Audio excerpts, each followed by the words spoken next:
कोल्हापुर में Rajaram sugar factory में अचानक आग लग गई। आग ने कुछ ही समय में भीषण रूप ले लिया। यह घटना तब हुई जब सीजन खत्म होने के बाद फैक्ट्री में मशीनों की सफाई की जा रही थी। फैक्ट्री में जमा तेल और शॉर्ट सर्किट की वजह से ये हादसा हुआ। राजाराम शुगर फैक्ट्री में लगी आग ने कुछ ही समय में भीषण रूप धारण कर लिया। घटना के तुरंत बाद मौके पर मौजूद लोगों ने दमकल विभाग को इसकी सूचना दी।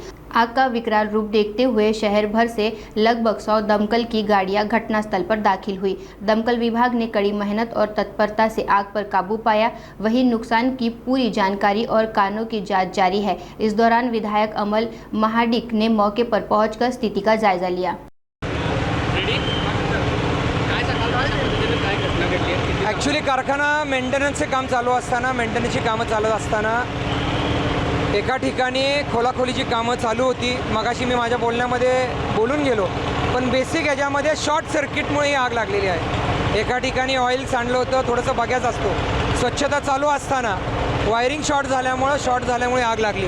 त्यामुळं यात अग्निशामक दलाच्या लोकांना लगेच कळवलं आणि अग्निशामक दलाच्या लोकांनी याच्यावरती कंट्रोलमध्ये आणलेलं आहे। त्यामुळं ह्याच्यामध्ये कुठली जीवितहानी नाही, तर कुठलाही माणूस आत नाही आहे। शॉर्ट सर्किटमुळे ही आग लागली आहे, ह्या विषय याच्यामध्ये अत्यंत महत्त्वाचं हां झाले। आता आग लागल्यामुळे लगेच लक्षात येत नाही, पण अंडर कंट्रोलने याच्यावर काम करायचं चाललं आहे। हे बघ लक्षात येईल, आग विझल्यानंतर लक्षात येईल की वायरिंग शॉर्ट सर्किट झाल्यामुळे आग लागली। कोल्हापूर महापालिका अग्निशमन विभागाच्या कंट्रोल रूमला राजाराम कारखान्याला आग लागली म्हणून आम्हाला 10:15 वाजता फोन आला होता। त्यानुसार आम्ही आपल्या महानगरपालिकेच्या सगळ्याच 6च्या 6 गाड्या आम्ही इकडे जागेवर पोहोचवलेल्या आहेत। एक गाडी आमची एअरपोर्टला होती, ती पण आम्ही मागून घेतली होती। त्यानंतर एनकॅपमधनं एक गाडी आली, ती पण आपण ह्याच्यामध्ये वापरलेली आहे। राजाराम कारखान्यांनी ऑलरेडी आग लागल्यामुळे बाहेरच्या नगरपालिकेला पण फोन केला होता। त्यानुसार वडगाव नगरपालिकेची गाडी पण इथे आलेली आहे आणि स्वतः कारखान्यांची पण फायरची सिस्टीम चालू आहे। त्या सिस्टीमने आपण गाडी भरायचं आता काम चालू आहे। 10:15 वाजता ती वर्दी आली होती। आपण 11:30ला ही आग पूर्णपणे विझलेली आहे। सदरची आग ही इंजिन रूममध्ये लागली असल्याने थोडंसं ऑइल मिक्स आणि बगास मिक्स असल्यामुळे ऑइल टाईप फायर होती। त्यामुळे आम्ही फोम आणि पाण्याचा वापर करून आपण ही आग विझवलेली आहे।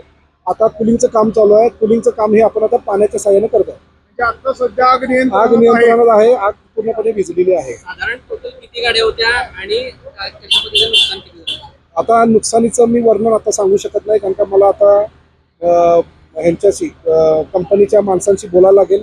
त्यानुसार आपल्याला इंजिन रूममध्ये किती नुकसान झाले काय ते जोपर्यंत आपण डिसमेटल करता तोपर्यंत आपल्याला कळणार नाही, कारण का हीट आणि ऑइलचे फायर असल्यामुळे मे बी नुकसान झालं असणार आहे। तर आम्ही ते कमीत कमी नुकसान होईल याचा काळजी करून आम्ही आग विझवलेली आहे। एकूण म्हणजे महापालिकेच्या 6 गाड्या आहेत। एनकॅपची एक गाडी आहे, वडगाव नगरपालिकेची एक आहे आणि त्यांचे 4 वॉटर टँकर आहेत जे ट्रॅक्टर माउंटेड आहेत, ज्याला डिझेल पंप आहे।